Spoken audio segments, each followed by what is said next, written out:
March 19th, 2026. We are in the 5th year, day 24 since the beginning of the full-scale invasion. Welcome. I greet you to the Situation Report. In today's report, we'll take a look at the initial phase of the Russian spring offensive, which has now begun. We'll also look at how major differences on the map come about. And what we'll also look at are the words of Russian bloggers who are expressing a lot of concern as well as many other things. You know me, I'm a man of quick words and quick information. That's why you won't see endlessly long reports here. I will always present things to you as briefly and concisely as possible, and above all, in a way that's easy to understand. And I'll gladly start with the main topic. The fighting in the Ukraine war remains intense and costly. According to the Ukrainian General Staff, Russia has once again suffered very heavy losses within 24 hours. According to this, more than 1,700 Russian soldiers have become combat ineffective. This is the highest reported daily figure in about a year. At the same time, the General Staff reported a total of 286 battles in just a single day along the front. The clashes continued to stretch along the entire front line. A main focus in eastern Ukraine is on the Pokrovsk-Kostiantynivka axis, which I have marked here for you. Most of the fighting was recorded especially around Pokrovsk. Around 72 are reported there. Attacks took place there, which is about a quarter of all engagements. Numerous attacks were also reported near Kostiantynivka and in the Hujapoli area. There were also further battles in the Kupiansk and Kharkiv regions, among others. According to their statements, Russian forces are continuing their attacks with high intensity. In the last 24 hours, there have been 78 airstrikes, during which a total of 257 bombs were dropped. In addition, thousands of drones were launched, according to Russian sources, and several thousand artillery strikes were recorded, including the use of multiple rocket launchers. However, the Ukrainian armed forces also carried out counterattacks, targeting, among other things, drone control points and concentrations of Russian troops. Air forces, missile, and artillery units have achieved several military objectives. In addition to personnel losses, Ukraine also reported significant material damage on the Russian side, including the destruction of tanks, armored vehicles, artillery systems, as well as a large number of drones. In total, the Russian losses reported by the Ukrainian side since the beginning of the war in February 2022, that is, since the start of the full-scale invasion, amount to over 1.28 million soldiers, as well as thousands of major military equipment. The beginning of the first major combat operation by the Russian spring offensive in 2026. Strictly speaking, an offensive doesn't really have an exact start date. Often it's only years later that you can determine exactly when it began, and above all, with what. Does it begin with the first shot, or with the first trench dug, with the first attack, or with the first preparation for it? Of course, it's hard to say. But what can be said is that we are now in the period of the first major combat operations. By the way, the information comes exclusively from the Ukrainian side, except for the report about the 1,000 drones that were launched, and therefore cannot all be independently verified. Nevertheless, they illustrate the ongoing high intensity of the fighting. The war still shows no signs of a quick de-escalation, and therefore results in heavy losses that somehow have to be managed. The Russian Kremlin-affiliated channel Rebar posted this map, showing that the Ukrainians are encircling a large section of Russian-occupied territory here.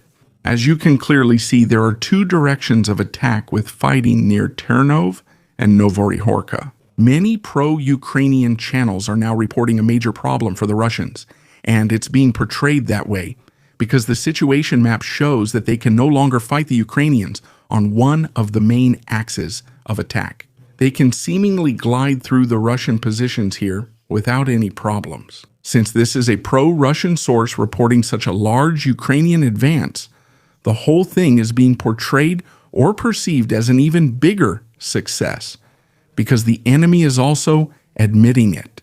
But there's a big problem. It's actually a Russian source. And that's the problem, because Take a look at how the front line runs here. I've transferred that onto my situation map. You know, my situation map consists of 4 pro-Ukrainian and 2 pro-Russian maps.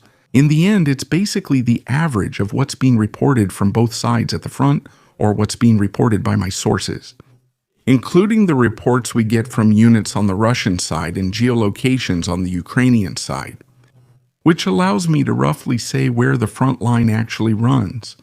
Of course, it's not 100% accurate, but it's pretty close. And as I said, I once transferred onto my situation map what the rebar situation map currently looks like. And you can see here along the dashed line, this is basically where the current front runs according to rebar. And down here, we've already seen the locations. Here, Turnov and Novoprihorivka, which rebar has also marked.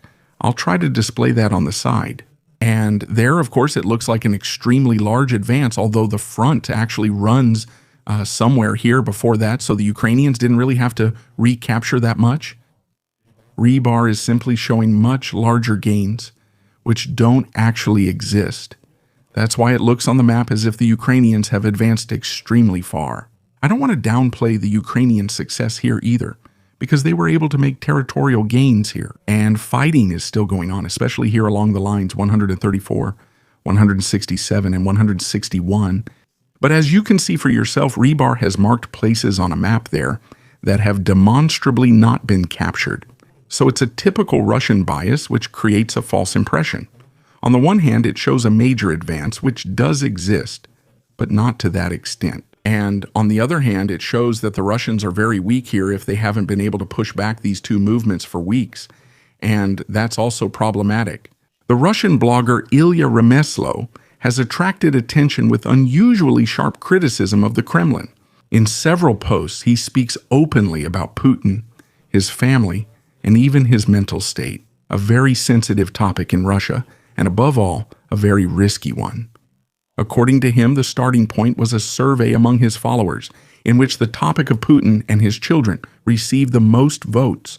As a result, he published a series of statements in which he accuses the Russian president, among other things, of excessive controlling behavior. He was particularly critical of the shielding of Putin's family. While it is understandable to want to protect children, in his opinion, there are approaches here that go far too far. He claims that Putin has severely intimidated his own children and restricted their lives. He also commented mockingly on the fact that his daughters do not officially or publicly bear his last name, interpreting this as a sign of fear and excessive secrecy. In addition, he questioned the independence of their life paths. In his performances, he also drew a comparison to Donald Trump and his family, who, according to him, deal with their identity in a more open and confident manner. He also addressed reports about alleged younger children of Putin, who, according to leaks on the internet, are also said to live very secluded lives. He expressed the hope that these children would not have to grow up in a golden cage. And as if that wasn't enough, at the height of his criticism, he even gave a direct recommendation to Putin. He stated that the president should please undergo psychoanalytic treatment. He argued that Putin had never really dealt with his personal fears and strong need for control, which affects not only his own life but also that of his family and ultimately the whole country. I think we won't be hearing much more from this blogger in the future. According to their own statements, the Ukrainian armed forces have once again attacked targets in Crimea, which is controlled by Russia. The focus was on Sevastopol, particularly the Black Sea Fleet headquarters. It's a highly strategic location, especially for the administration. According to the Ukrainian Navy, the attack was carried out in cooperation with special forces and drone units, using so-called FB-2 attack drones. The target of the operation was, on the one hand, the facility called Granite, which belongs to the Russian defense company Almaz-Ante, and is used for the maintenance and repair of air defense systems. Another successful hit on such a facility could severely impair the operational readiness of Russian air defense systems in the region. And this one here has already been somewhat severely impaired by previous attacks. In addition, personnel positions of Russian troops in the area of the Stiletsker Bay are also said to have been attacked. No detailed statement from Russia has been made about damage or losses, but the attack shows Ukraine continues to target military infrastructure, especially in Crimea. Thank you to all subscribers, channel members, and the Allgäu Crimea. Special thanks to Lieutenant Colonel Rennicke, Sila Dietrich, and Ferdinand Meyerhofer. Please subscribe, like, comment, and see you in the next Situation Report.